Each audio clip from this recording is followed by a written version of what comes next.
ഈ വർഷത്തെ ബഡ്ജറ്റാണ് ഇന്ന് അവതരിപ്പിച്ചത്. നമ്മളെ സംബന്ധിച്ചിടത്തോളം നമ്മളുടെ ഇന്ത്യ എന്ന് പറയുന്നത് കാർഷിക രാജ്യമാണ്.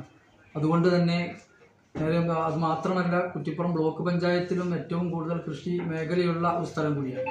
അപ്പോൾ അതുകൊണ്ട് പഞ്ചായത്തിൻ്റെ ഏറ്റവും നല്ല ഒരു ഫണ്ട് കൃഷിക്ക് ഉപയുക്തമാകുന്ന ഒരു രീതിയിൽ കുറച്ചധികം തുക കൃഷിക്ക് വെച്ചിട്ടുണ്ട്. അതോടൊപ്പം തന്നെ ആരോഗ്യം, നമ്മളെ സംബന്ധിച്ചിടത്തോളം ആരോഗ്യത്തിന് ഏറ്റവും കൂടുതലായി ഊന്നൽ നൽകുന്ന ആളുകളാണ് മലയാളികൾ.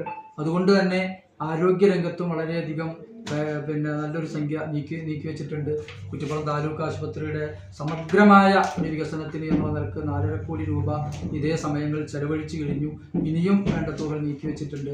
ഒക്കെ അനുയോജ്യമായ രാജ്യത്തെ ജനങ്ങൾക്കും അതുപോലെ തന്നെ നാടിനും ഉപയുക്തമായ രീതിയിലുള്ള ഒരു ബഡ്ജറ്റാണ് ബ്ലോക്ക് പഞ്ചായത്ത് അവതരിപ്പിച്ചിട്ടുള്ളത്. കഴിഞ്ഞ കാലങ്ങളിലും തന്നെ ഞങ്ങൾ നടപ്പാക്കിയ ഒരുപാട് പദ്ധതികളുടെ തുടർച്ച എന്നോണം കൂടി കുറച്ച് ഫണ്ടുകൾ നീക്കി വെച്ചിട്ടുണ്ട്.